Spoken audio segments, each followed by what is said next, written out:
Praise the Lord!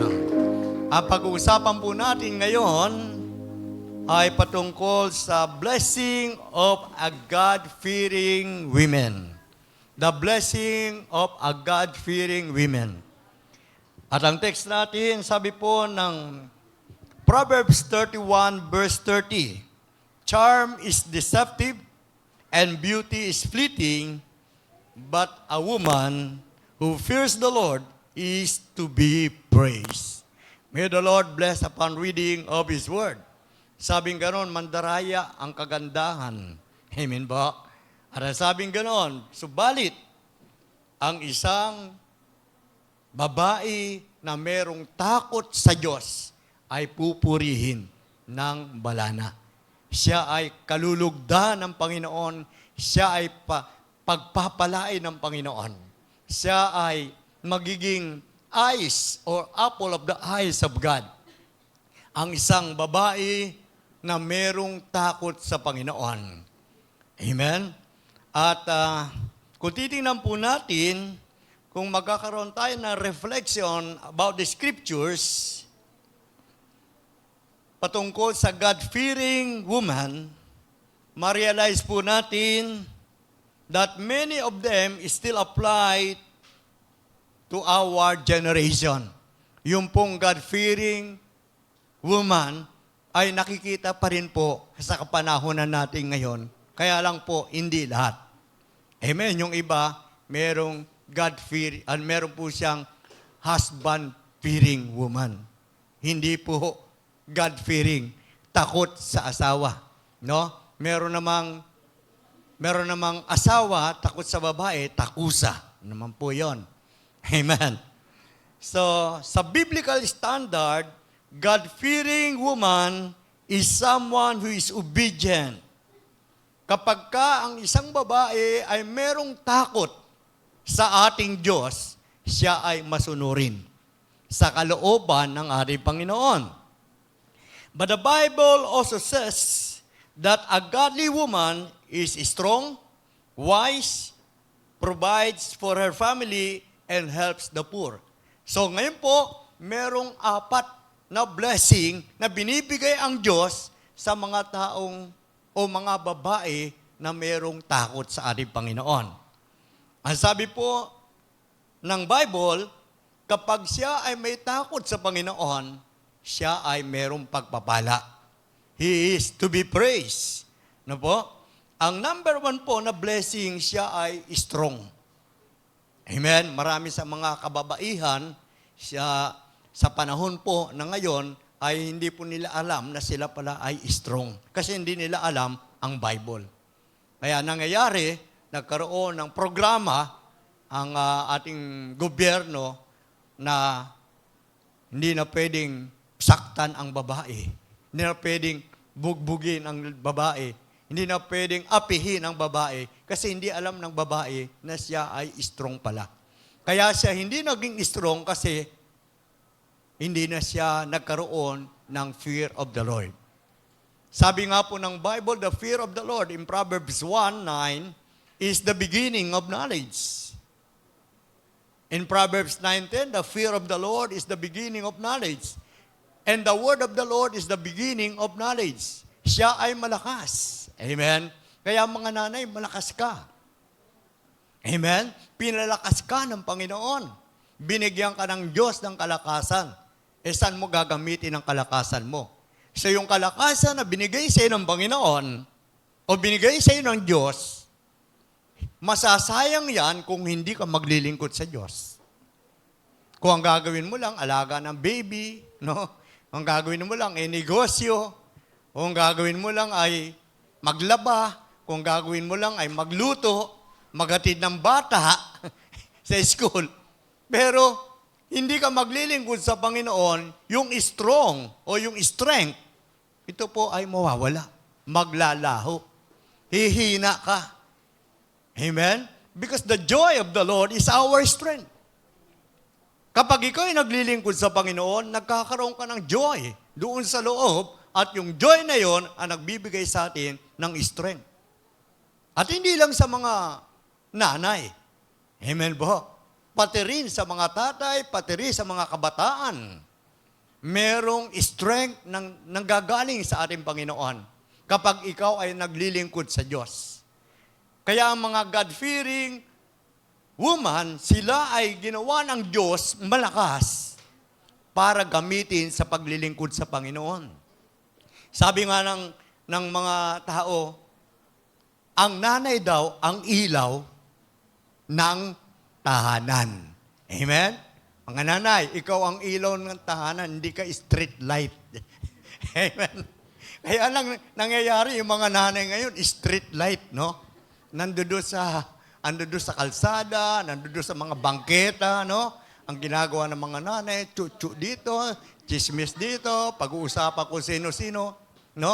Yung mga street light, minsan naging imbis na light, no, of the world, naging street light, no? Ang sabi ng Bible, you are the light of the world. Ikaw ang ilaw ng sanlibutan. Yun na po ang metaphor ni Jesus Christ. Ikaw ang ilaw ng sanlibutan. At dapat paliwanagin mo yung ilaw mo. Amen? At nakikita yung ilaw mo kung maliwanag yun sa mga ginagawa mo, sa mga ugali mo.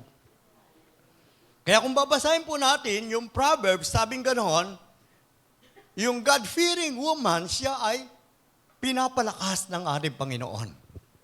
Amen? Huwag mong gamitin yung lakas mo sa pagdadaldal ng mga buhay ng iba.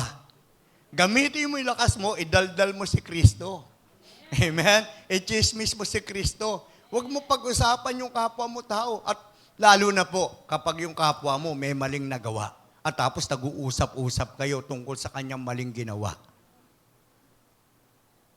Dapat kung mag-uusap kayo sa maling ginawa ng kapwa mo, yung makakabuti sa kanya. Kahapon po ay galing kami sa isang gawain at hindi na nga po kami nakakain ng hapunan, kinain namin salita ng Diyos. At doon din po ay tinuro yung mga nanay. Sabi ng isang pastor, yung ikaw ay may magulang pa, dapat mahalin mo yung magulang mo. Pero hindi niya sinabi, kayo naman mga magulang, dapat mahalin din ninyong anak nyo para mahalin kayo ng anak nyo. Wala ka namang pinapakitang pagmamahal, wala ka namang tinatanim sa anak mo. Puro ang tinatanim mo sa anak mo ay sama ng loob. Hindi ka aanin ng pagmamahal. Oo, ang mga magulang, nilagay ka ng Diyos dyan, maging magulang ka talaga, hindi magulang sa pagkain. Amen. Hallelujah. Nilagay ka dyan, hindi para maging magulang at gugulangan mo yung anak mo at sasabihin mo, nanay ako. Ako ang may karapatan, kahit wala naman yung karapatan mo. Ang karapatan nando sa anak mo, no? Kaya hindi ka nagiging strong constantly. Amen? Hindi nagiging consistent yung pagiging strong mo. Amen? Hindi mo nagagamit kay Lord. Parang baterya yan ng sasakyan. Yung baterya ng kotse mo, maglolobat yan. At kapag yan ay hindi mo ginagamit, yung kotse mo, nakapark lang lagi yan sa kalsada, yan sa tabi ng bangketa, lobat yan pagkaraan ng isang buwan. So ganun din po yung mga nanay, strong ka. Paano hindi ka nagagamit ng Panginoon? So malolobat ka. Pag nalobat ka, kagamit-gamit ka pa ba? Hindi ka na pwedeng gamitin. I-charge ka ulit. Mabuti nga, nandito ka ngayon para ma-charge ka At dapat sa matagal na mga nanay, may mga leader ng mga nanay. Ang tagal mo na sa church, ikaw taga-upo pa rin. Hanggang bandang huli, akala mo, nasa ministry ka pa rin ng apostolic, yung pala, apo na inaalagaan mo. Hallelujah. Imbes na ikaw ay magamit sa mga kananayan. Amen. Para ang mga nanay na mga bago pa lang, dumadalo sa Panginoon ay mapalakas.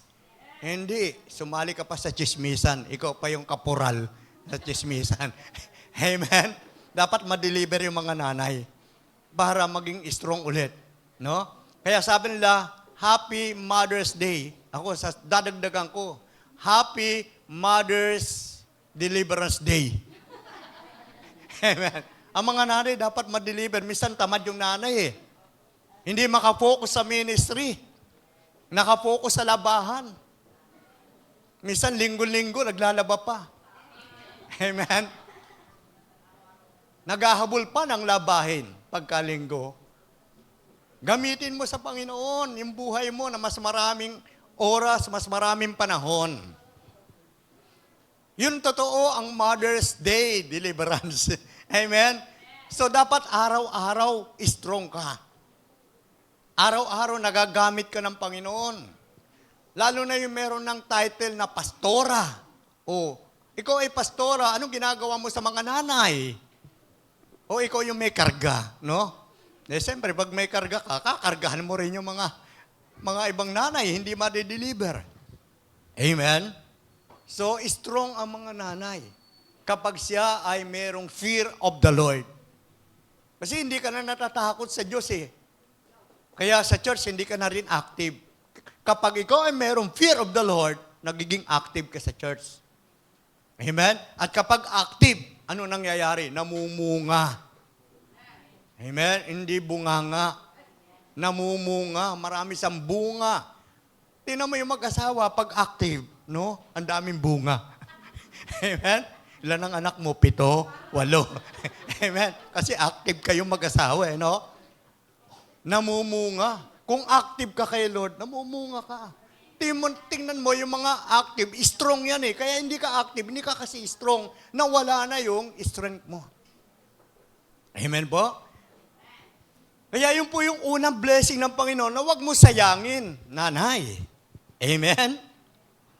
Sabing gano'n ng verse 17, iniingatan ang katawan upang matupad ang lahat niyang tungkulin. So may tungkulin ka. Her arms are strong for her task. Tingnan niyo po, di ba? Yan ay blessing. Kasi meron kang tungkulin. Kapag di mo ginagampanan ng tungkulin mo, sayang yung lakas mo. Amen? Kaya sabihin mo sa katabi mo, strong ka. Amen. Sabihin mo ulit, maniwala ka. Amen. Hallelujah. Baka hindi naniniwala, hindi nyo ba alam, death and life are in the power of the tongue. May power yan. Yung mga katabi mo ngayon, nanghihina yan, pag sinabi mo strong ka, lumalakas yan kasi may power yung tongue. Proverbs 18:21. Amen? Sabihin mo ulit, pinagpala ka. Walang hindi pagpapalain ng Panginoon. Tingnan mo yung mga ibon. Hindi marunong mag-ipon, hindi marunong magtanim. Pero, nabubuhay, pinapakain ng Diyos. Amen po? Kaya, mga nanay, huwag kang ma-discourage. Amen? Huwag kang matapang sa asawa mo, matapang ka dapat sa paglilingkod. Amen po? Hallelujah. So, yun po ang number 1, no? And number 2 is wisdom. Ang blessing ng God-fearing woman, yung wisdom. Mahirap po pag wala kang wisdom. Amen? Hosea 4:6, sabi doon, people are being destroyed because of lack of knowledge. Hosea 4:6. Amen? Sabi dito, my people are destroyed from lack of knowledge because you have rejected knowledge. I also reject you as my priest. Tingnan niyo po, kapag ka pinabayaan mo, nagbaliwala ka, hindi mo pinahalagahan yung knowledge of the Word of God na nasa iyo, re-rejectin ka ni Lord. I also reject you. Because you have ignored the law of your God, I will also ignore your children. Sipin niyo po, pati anak mo, ini-ignore na, binabaliwala, nababaliwala, kasi ikaw ini-ignore mo yung knowledge na binigay sa iyo ng Panginoon. Blessing yan, na ikaw ay merong takot sa Panginoon. Amen? Ang mga godly fear, no po, yan ay merong knowledge na binibigay ang ating Panginoon.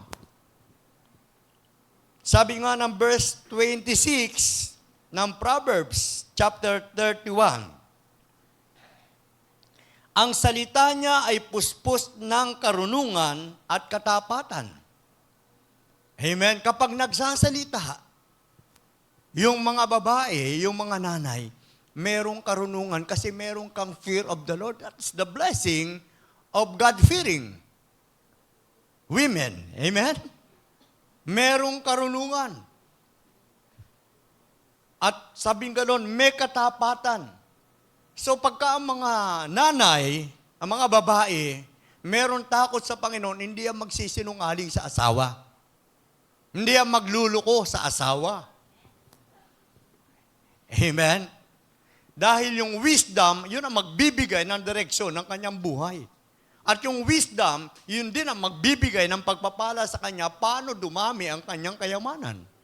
Paano dumami ang kanyang pera. Paano gastusin ang pera. At nagkakapera siya hindi sa panloloko, hindi sa pagsisinungaling, hindi sa pandaraya. Kapag godly wisdom, hindi ka mandaraya. Yung mga pagpapala sa iyo, hindi galing sa daya. Amen? Yung wisdom, yan po ay sabing ganon, galing sa fear of the Lord at galing sa word of the Lord. Amen po? Sabi ng Proverbs 9:10, the fear of the Lord is the beginning of wisdom. Kaya tingnan nyo po, kapag may wisdom ka, yung family nyo ayos. Kaya kulang ka ng wisdom siguro, ba't di mo naaakay yung asawa mo? Yung ikaw ay na-born again, at nakita ng asawa mo, meron kang takot sa Panginoon, sasama yan sa iyo. Pero kung nakita ng asawa mo, inaaway mo siya, at pagkatapos awayin mo siya, gagamitin mo yung salita ng Diyos, sasabihin ng asawa mo, hindi yan wisdom na totoo. Nagkukunwari ka lang na makadiyos ka. Kapag may wisdom ang mga nanay, damay ang mga anak. Alam niyo po ba, kapag nagkukulang ka ng wisdom, humingi ka sa Panginoon. At basahin mo yung Proverbs. Amen? Kung gusto mo mag-increase ang wisdom, ang problema, ang mga nanay, di na nagbabasa ng Bible. Ang ginagawa, nagbabasa na lang ng labahan. Masyadong focus sa labahan. Tapos nagkakasakit. Ang sakit pa, Morbus Sabbaticus. Ano ba yung sakit na Morbus Sabbaticus? Pag-araw ng linggo lang yun dumarating. At nagsisimula yan ng alas 8 ng umaga. Yan ay matamlay, walang gana kumain. Simula alas 8 yan. Nananamlay, hindi makabangon. Morbus Sabbaticus yan. Hanggang alas 12 yan. Pagdating ng alauna niyan, lilipad na yan, malakas na yan. Paghapon, nasa mall na yan, o kaya nasa palengke na. No. Iba na yung ginagawa. Hindi naka-attend ng church. Kasi kulang ng wisdom. Kapag wala kang wisdom, sabing ganon, you will be destroyed. You will be perished. Amen? Tingnan mo si Esther. For such a time as this, sabi niya, lalapit siya sa hari. Wisdom yun, nasa kanya. Lalapit siya sa hari. For such a time like this. Amen? Lalapit siya sa hari, mamatay o mabuhay. Meron siyang wisdom. Ano nangyari? Naligtas ang mga henerasyon ng mga Hudyo na dapat papatayin. Meron genocide. Kung wala kang wisdom, paano yung family mo? Ganyan na lang sila. Dapat dumating ang time, naaakay mo na sila. Naakay mo mga kumari mo, naakay mo mga kaibigan mo, naakay mo maging mga kamag-anak mo. At ikaw namumunga. Amen? Kapag ikaw ay nakakabit sa ating Panginoon, mamumunga ka. Pag ang wisdom mo hindi galing sa Diyos, hindi ka pwedeng mamunga. You cannot bear fruit apart from me. Sabi ng John 15:7, wala kang bunga kapag ikaw ay hiwalay sa ating Panginoon. Wala kang wisdom na totoo kapag ikaw ay hiwalay sa Panginoon. Kaya humingi ka ng wisdom sa Panginoon. Paano ang gagawin mo sa araw-araw? Amen? Pag wala kang wisdom, kakargahan ka ng demonyo. Ilalagay sa iyo worry, ilalagay sa iyo doubts, ilalagay sa iyo pride, ilalagay sa iyo anger. At iba-iba pa na magpapahina sa iyo. Sabi nga ng isang namatay na nagsabi siya, sabi niya, yung pong knowledge, ito ay power. Yung wisdom, ito ay power. Amen? Magiging overcomer ka. Amen po? Dapat nagbubunga. Yung mga nanay dito na walang ministry, hindi lang Happy Mother's Day, mag-ministry ka din. Dapat leader ka na ng mga nanay, ikaw pa'y nililid ng mga nanay. Ikaw ay asin din. Kapag ikaw ay may wisdom, ikaw ay nagiging asin. Yung mundo, walang flavor. Flavorless ang mundo. Madilim ang mundo. Ikaw yung nagiging asin. That is the metaphor na ginawa ni Jesus. At ang asin ay dapat maasim? Hindi, maalat. Hindi yung, may asim pa, no? May asim pa daw. Hindi, dapat may alat ka. Amen, hindi asim. Alat. Ang gusto ng Diyos, maging maalat ka. Bakit? Saan ginagamit yung alat, yung asin? Sa corruption. Amen? Yung corruption, na-avoid yun, na-abort ang corruption kapag ka merong asin. Yung pagkabulok, yung mga sistemang bulok ng mga pamilya. Amen? Yung mga style na bulok ng pamilya. Ikaw yung nagiging asin para ma-preserve yung kabulukan doon sa family. Amen? That is the blessing of a godly fearing women. Wisdom. Amen? And number 3, provider. Nagiging provider. Hindi ikaw yung laging humihingi sa asawa mo. Hindi ikaw yung laging umaasa pag wala ng asawa mo mabigay sa iyo, wala na. Kung ikaw ay God-fearing woman, meron kang godly fear na may-maintain mo yan, ikaw ay provider. Blessed ka. Amen? Sabagat ang mga babae, meron silang katangian to attract blessing. Amen po? Pero kung wala kang blessing, kulang ka ng karunungan ng galing sa Panginoon at kulang ka ng pagkatakot sa ating Panginoon. Sa verse 22, sabi, gumagawa siya ng makapal na sapin sa higaan.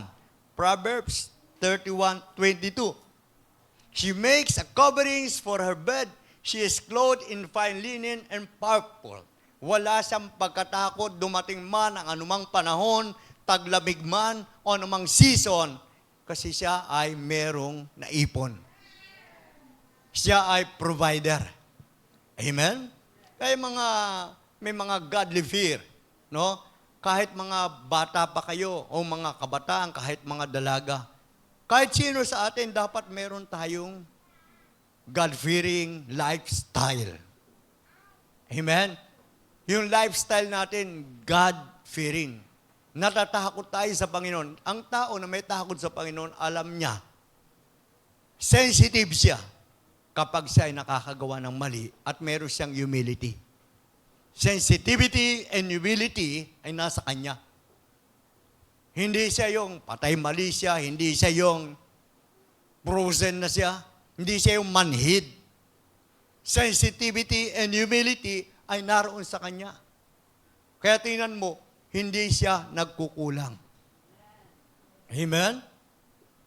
Sabi nga ng iba, at sa Proverbs, sabi ni Solomon, Si Solomon ang nagsabi patungkol sa babae at ang sabi niya, pero galing ito sa nanay niya. Amen? Sa babae din galing. Na ito daw mga babae, no, ito ay pinagpala ng Panginoon. Tingnan mo, nanganganak yung mga babae. At siya ang crown of her husband. Kaya makikita mo yung lalaki, bakit masaya?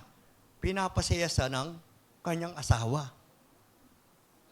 Kaya makikita mo yung katayuan ng lalaki, ba't masaya siya? Kasi okay yung asawa niya. Nakakatulong. Amen? Nakakatulong yung asawa niya. Kaya masaya yung lalaki. Crown siya. Nagiging corona yung babae. At tingnan mo, yung buwan, bakit ang ganda ng buwan at sa araw? Yung ningning ng buwan, yung ganda ng buwan galing sa araw. Amen? Kaya ito pong mga babae, ito ay meron ding glory na galing din sa kanyang asawa. Amen? Pareho yan kung nagkakatulungan yan eh. Kaya makikita mo yung mukha ng mag-asawa. Kapag ang asawa mo ay wala dito at hindi mo nasasama sa pagsamba, meron ka dapat ayusin. Meron ka dapat i-provide. Amen? Meron kang hindi na po-provide sa asawa mo. Meron kang pagkukulang sa asawa mo. At kapag ang family hindi ayos, hindi totoong ayos, pati anak mo. Kasi contagious po yan. Amen? Bless nga kayo, may mga magulang pa kayo. Doon sa mga walang nanay, nalulungkot sila kasi wala na silang nanay. Pero ito namang merong mga nanay na mga kabataan, niloloko naman yung nanay. Hindi ginagalang yung nanay. Nagsisinungaling sa nanay. Gagamitin pa ang simbahan. May practice daw. Pero may kasama palang iba, nagpa-practice di sila.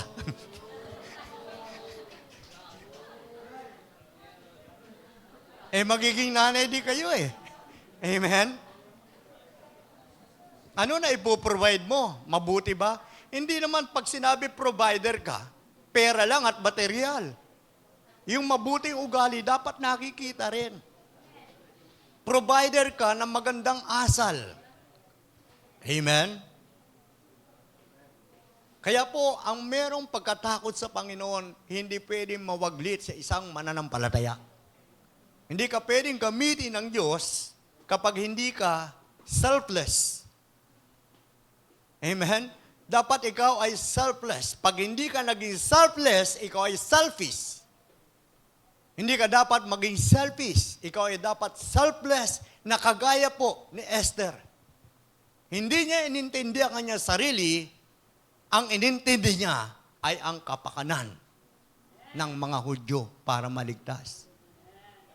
Amen? Kinausap niya ang hari. Nag-fasting siya, kinalimutan niya sarili niya. Amen? So, provider siya. Amen? At dito sa binasa natin, tingnan mo, hindi lang doon sa mga bagay na yon, pati tingnan mo sa mga material, magagamit ka din provider. I thank the Lord na ako binigyan ng Diyos ng asawa. At sabi ko nga sa asawa ko, nung magkakilala tayo, hindi ako ganito. Salamat din kay Lord, meron akong biyanan, mabait. Tayo nga na yan. Kung wala yung, dahil tayo ka nga, papakilala kita. Yan. Proud ako sa aking biyanan eh. Ewan ko kung proud siya sa akin. Yan. Wala akong asawa kung wala siya. Amen? At kaya maganda ang asawa ko kasi maganda yung biyanan ko. Pati ugali niya maganda. Sige, palakpakan natin si Lord. Amen po? So yung ipoprovide mo yung magandang ugali din. Kung hindi maganda, mag-repent ka. At magpabago ka sa Panginoon.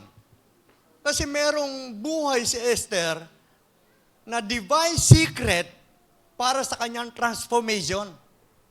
Kapag binago tayo ng Panginoon, hindi tayo yung palaasa, tayo ay nagiging kasangkapan ng pag-asa. Amen? Hindi tayo yung palaasa. Kaya po yung sinasabing ng God-fearing woman, mahalaga po ito.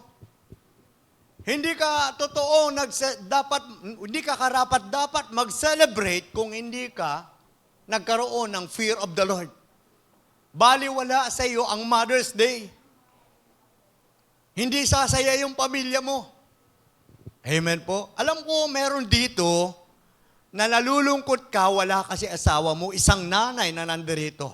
Ikaw yung nanay na nalulungkot, wala yung anak mo, wala yung asawa mo. At ikaw yung superhero sa bahay nyo. Amen?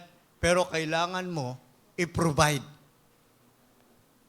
Alin po, yung ugali mo na maging maganda. Maging provider ka ng magandang ugali. Baka ikaw kinatitisuran ka ng anak mo, kinatitisuran ka ng asawa mo, kinatitisuran ka ng kapitbahay mo, at kinatitisuran ka ng kamag-anak mo. Tisod sila sa iyo. Dahil ikaw, hindi ka marunong mag-provide ng magandang ugali.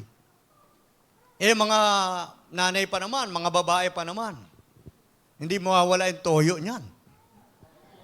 Amen? Pero hindi basta tumama yung toyo mo, gamitin mo kagad yung toyo mo, mag-isip-isip ka rin. Amen? Kung ano, maipoprovide ng toyo mo. Yung, ano ba tawag dyan? Pagka tinagalog yan, mas malinaw pa. Sumpong, no? Yung sumpong-sumpong, no? Amen? Hallelujah. So ikaw ay binebless ng Panginoon na ikaw ay provider. Hindi ka palaasa. Ikaw yung inaasahan. Merong kang daladalang pag-asa. Hindi palaasa. Amen? At tingnan mo, sa time ni Jesus, sa Luke chapter 8, mababasa natin sa verse 1 and 2, ang mga babae ang nagpo-provide ng mga pangangailangan ni Jesus sa ministry. Amen? After this, Jesus traveled about from one town and village to another, proclaiming the good news of the kingdom of God and that were with him. In verse 2, and also some women who had been cured of evil spirits and diseases, Mary, na tinatawag na Magdalena, from whom 7 demons had come out, sabi ng verse 3, ano ginawa nila? Yung mga yan, the manager of Herod's household, many others, these women were helping to support them out of their own means. Nagsusuporta sila sa pangailangan ng ministry ni Jesus. Amen? Provider. Hindi mahirap. Pagka-provider, hindi mahirap. Hindi siya poor. Siya ay blessed. In other words, ikaw ay blessed. Kapag ka ikaw ay merong takot sa Panginoon, you are blessed. Pinagbala ka ng Panginoon. Amen? Dapat tayo ay nagiging kasangkapan sa pagpapalaganap ng kaligtasan at pag-ibig ng Diyos. Amen ba? Maraming mga maitutulong ang mga nanay sa ministry. Amen? At merong retaliation naman. Pag ikaw ay active sa ministry, mag-retaliate ang demonyo. Gagamit at gagamit ang demonyo ng iba't ibang paraan para sumuko ka. Pero sabi mo sa katabi mo, huwag kang susuko. Amen? Sabi mo sa kanya, huwag kang susuko. Sabi mo, seryoso. Yung iba dyan, parang suko na eh. Kumakanta na siya ng, gusto ko nang bumitaw. Amen. Huwag kang bibitaw, kapatid. Hold on. Never doubts anymore. Amen. Huwag kang mag-doubt sa binibigay ng Diyos na pagpapala. Sa gusto ng Diyos mangyari. Kung ang community natin, ang barangay natin, ang bansa natin, ay maraming God-fearing women, pinagpala po tayo. Amen? Mapapalaganap ang mabuting balita. Kaya ito ay wake-up call sa mga nanay na hindi active sa paglilingkod. Sayang yung blessing mo. Amen? Kaya ka hindi active kasi hindi ka na takot kay Lord. Ang iniisip mo na lang, ang tagal-tagal ko na dyan sa church, parang ganun at ganun din ang buhay ko. Kaya okay na lang akong ganito. Sinubukan ko na maging active dyan. Aga-aga ko nga sa church. Lagi nga ako nasa church. Pero, ganito pa rin . Dinaya ka ng demonyo kasi nabubuhay ka sa nakikita. Dapat mabuhay ka sa pananampalataya. Huwag kang mabuhay sa nakikita mo. Live by faith. Walk by faith, not by sight. Amen po.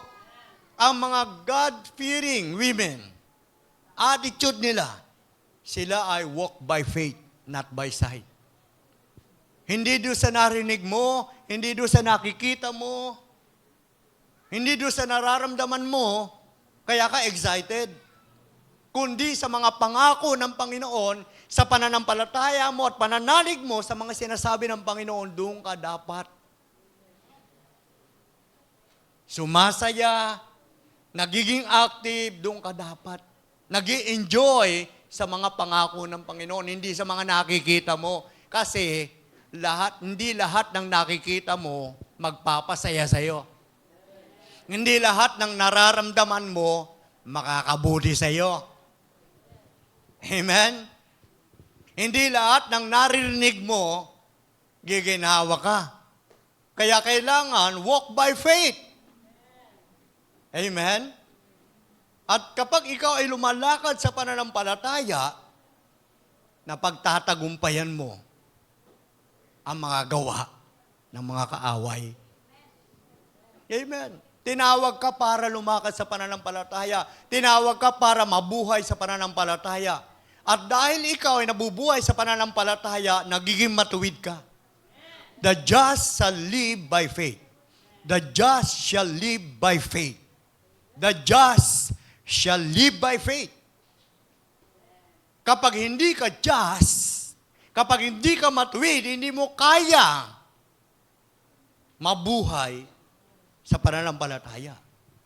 Wala pong unrighteous, wala pong unholy na nabubuhay sa pananampalataya.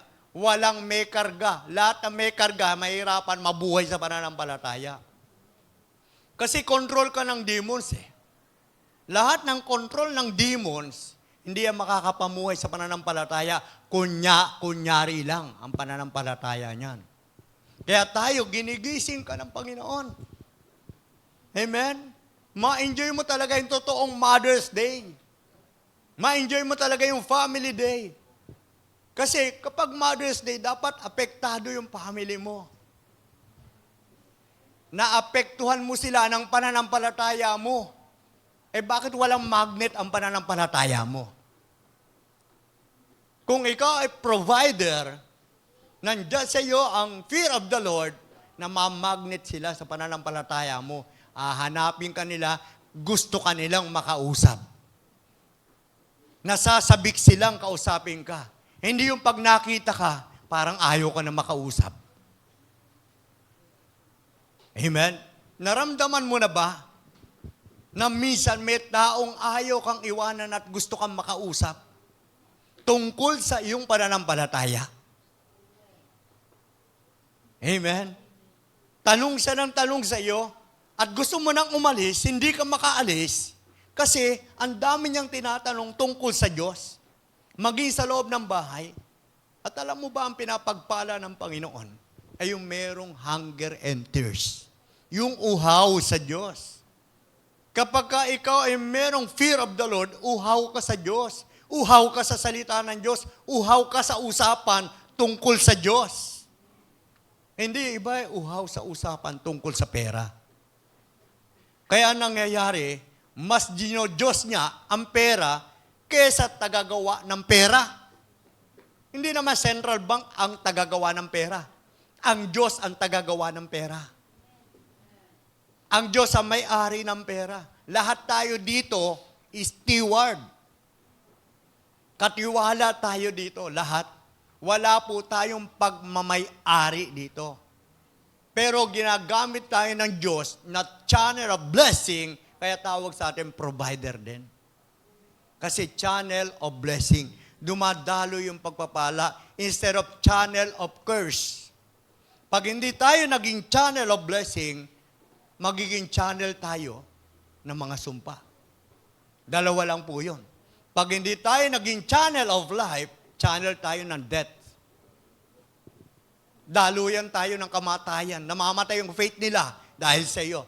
Dapat ikaw yung nagpo-provide para mabuhay yung faith nila. At hindi ka dapat nakukontento na tuwing araw ka lang ng linggo nandirito. Hindi ka pa nagbabago niyan. Araw ng linggo ka lang nasa church. Pero araw-araw nasa basketball court ka. Pag may game. At pagka ikaw nasa basketball court, talagang tumitingin ka, lumulundag ka pa, pumapalakpak ka pa, sumisigaw ka pa, shoot the ball!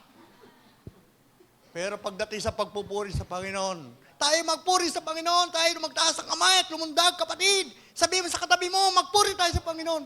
Kung naman, kayo na lang. Ba't tayo magpuri? Okay lang.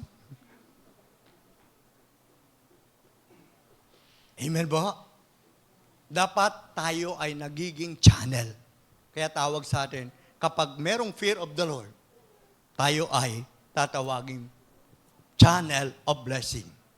And last, tayo ay helper.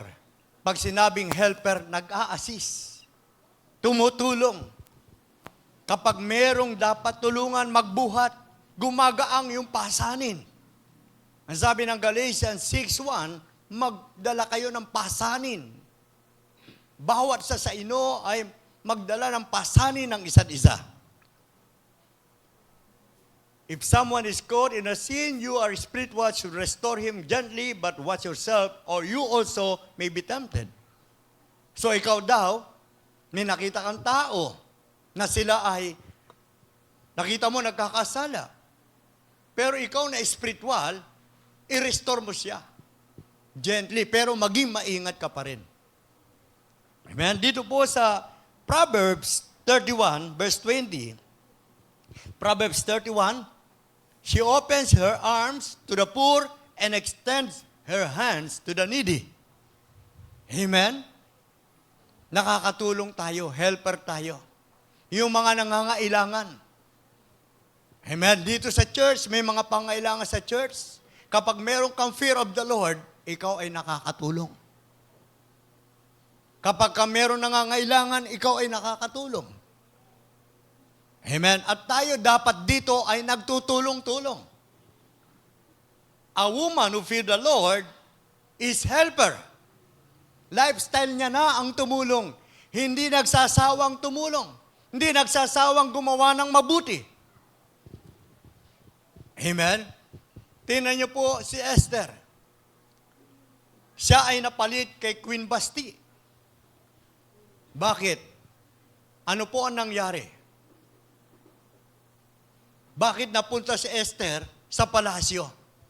Kung titingnan natin, ang Book of Esther, walang mababanggit na patungkol sa Diyos, pero yung si King Xerxes doon, kumakatawan sa ating Diyos. At tingnan mo, nung lumapit si Esther, nakatulong siya dahil yung nararamdaman ng hari doon sa Persia, which is Iran, ay iba, mayroon siyang galit. Dahil hindi lumapit yung kanyang asawa, si Queen Basti, na ipagmamalaki pa sana. Dahil meron silang handaan, pero hindi lumapit. Kaya humanap siya ng kapalit ni Basti. Ni Queen Basti. At nang lumapit si Esther, bago siya lumapit, siya ay nakatulong. Nung kanyang paglapit, nakatulong siya. At malaki ang kanyang naitulong. Sabagat that time, pati si Mordecai, ay mapaparusahan na ni Haman. Pero alam niyo po, ang Diyos ay gumawa ng paraan. Amen? At si Esther po ang ginamit para makatulong din. Esther captured God's heart. Amen? Yung puso po nung hari na captured Esther. Sa kanyang ginawang plano, na-captured niya ang puso nung hari. Amen? So, mga God-fearing women, dapat captured mo ang puso ng Diyos. Captured mo ang instruction ng Diyos. Captured mo ang word ng Diyos. The word of the Lord. Amen? I-captured mo yon. Amen? Tingnan niyo po. Yun po ang blessing. Ulitin ko po. Number 1, magiging strong ka. Number 2, magkakaroon kang wisdom. Number 3, ikaw ay magiging provider. Number 4, ikaw ay magiging helper. Bago tayo magwakas, kapatid. Sa Proverbs 3, verse 15 to 18, a God-fearing woman is precious than jewel. Tingnan niyo po, ikinukumpara ka sa mga jewel or alahas. Mas higit ka sa alahas. So dapat yung mga babae, mga nanay, dapat may takot ka sa Panginoon. Yung takot sa Lord, ito ay precious than gold. Precious than jewel. Hindi mo maitatapat yan. Kaya nga sabi, charm is deceptive. Mandaraya, ang kagandahan. Maganda nga yung panlabas natin. Yung panloob naman natin, walang takot sa Panginoon. Apektado yung family natin. Ang sabi dito, and nothing you can desire can compare with her. Wala kang magagawang pangarap o desire para ikumpara ang isang taong merong takot sa Panginoon. At sabing ganon, with her, long life is in her right hand.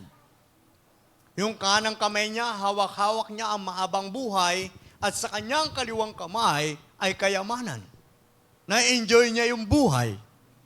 Amen po? Riches and honor nasa kanyang mga kamay.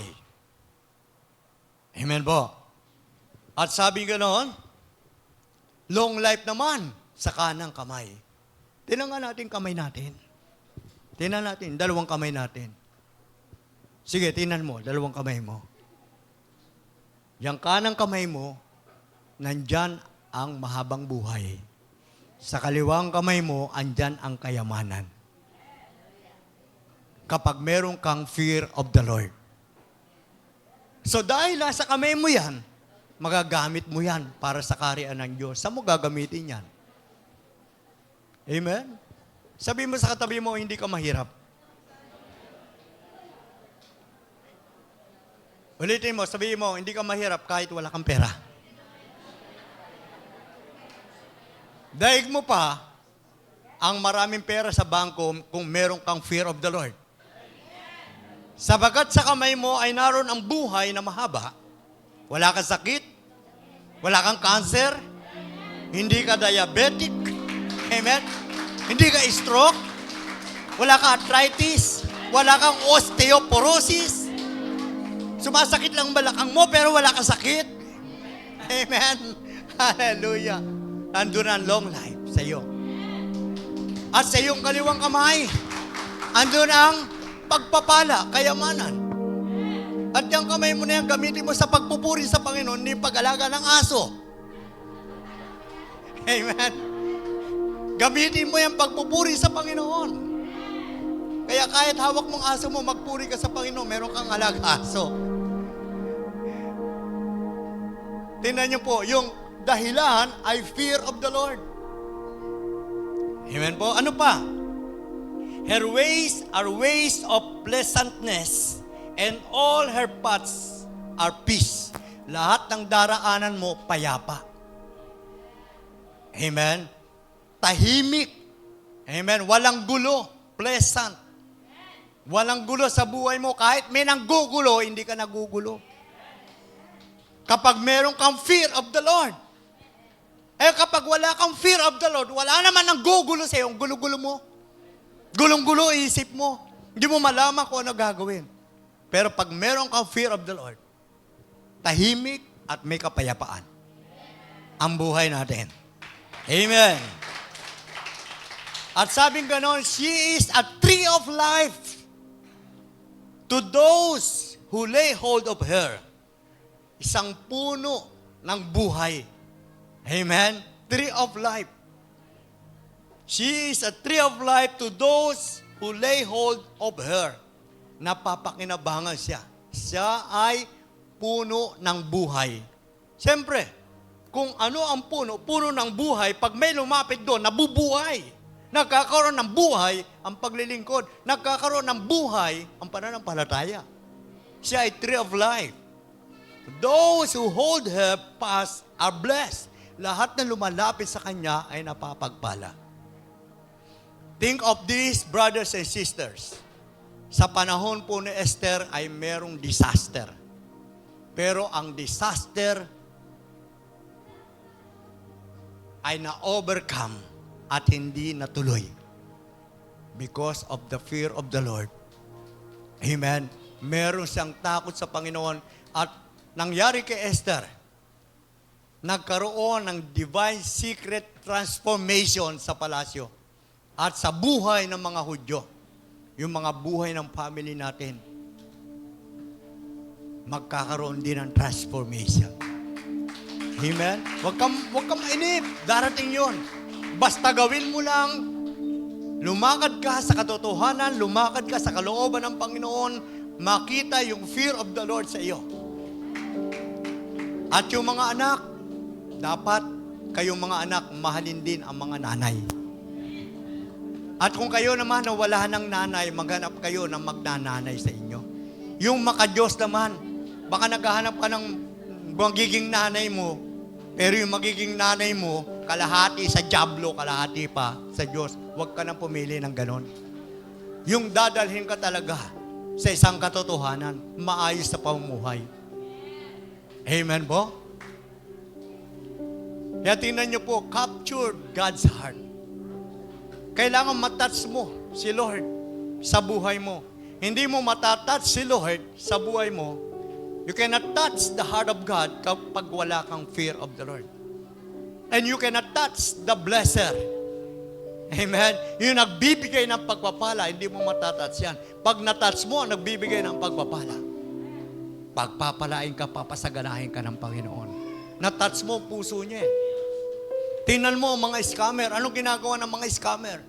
Tinatouch niya yung puso ng mga tao na alam niya may pera tsaka niya i-scamin. Amen? Kung ginagawa yun ng iba, gawin naman natin makadiyos. At yung mga anak, at yung mga tatay na nandirito, hindi lang mensahe ito para sa mga nanay.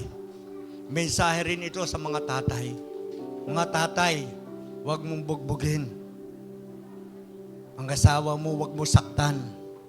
Mahalin mo asawa mo. Huwag yung puro pasakit, puro problema binibigay mo sa asawa mo, mga tatay. At yung may anak naman dito na walang tatay, sabihin mo sa tatay mo. Minsan may kinausil ako, bago po ako pumunta rito, galing Isabela. Nasabi ko doon sa tatay, huwag mo sasaktan yung asawa mo. At pag nakita ng anak mo yan, paglaki ng anak mo, galit yung anak mo sa iyo, baka gantihan ka. Alam niyo po, nagbakabait siya. Sabi niya, nagsisisi na ako. Magpapakabait na ako. Hindi ko na sila sasaktan. Kasi may mga tatay na gano'n. Minsan may mga tatay, sinasaktan yung mga anak. Ikaw ba'y nandirito ngayon? O ikaw ba'y nanonood ngayon sa ating online? Isa ka bang tatay na matapang, mabagsik sa pagkakamali ng iyong anak? Ikaw ay buhay pa ngayon at wala sakit. Mabuti naman kung wala ka sakit. At malakas ka pa. Gawin mo pa yung mabuti, mga tatay. Meron po isang kwento, 3 lalaki, nasa labas ng bahay. At sila hindi pumapasok doon sa bahay. Kasi, yung nanay doon sa bahay, umalis ang asawa. So, ilang araw na silang naka-standby sa labas ng bahay, itong 3 lalaki. Lumabas yung babae, at sabi ng babae, bakit, tumuloy kayo, bakit kayo nandyan? Sabi nung 3, ayaw po namin pumasok. Nahihiya po kami. Nandyan po ba yung asawa nyo? Wala, hindi po kami papasok. Kasi wala po yung asawa nyo. Sabi nung 3 lalaki. Pwede nang repin yung nanay dun no? May fear of the Lord Kaya hindi siya mapasok. Hindi niya alam kung sino yung 3 na yun. Dumating yung asawa. Lumipas ang araw. Nandun pa rin yung 3 lalaki sa labas. Ang sabing gano'n, lumabas ulit ang nanay at sabing gano'n, nandito na ang asawa ko. Pwede na kayong pumasok. Anong pangalan mo? Sabi niya, ako si Welt. Oh, Welt, halika na. Halika na. Oh, ba't hindi sumusunod yung dalawa? Sino ba pangalan nun? Si Success yung isa. Okay, ikaw na lang, Success, halika. O ba't hindi rin sumusunod si Welt? Sino ba yung isa? Si Love. Nung si Love ang tinawag, Love, halika, pumasok ka sa bahay. Sumunod si Welt at si Success. Kapag ang bahay, merong fear of the Lord, maghahari ang pag-ibig. At susunod ang wealth at ang success sa ating family. Amen. Kung ikaw may pag-ibig sa Panginoon, makikita ito, merong fear of the Lord. Tumayo po tayong lahat. Ang bahay ba natin, walang pag-ibig? Magsimula tayong matakot sa Panginoon. Mga kabataan, mga tatay, mga nanay.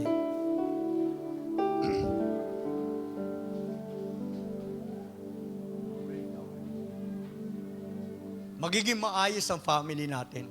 At totoong Mother's Day ay merong deliverance. Malaya tayo sumunod sa kalooban ng Diyos. Malaya tayo. Hindi tayo bihag ng kasalanan. Sabagat ang malaya ay pinapagpala. Pinapalakas.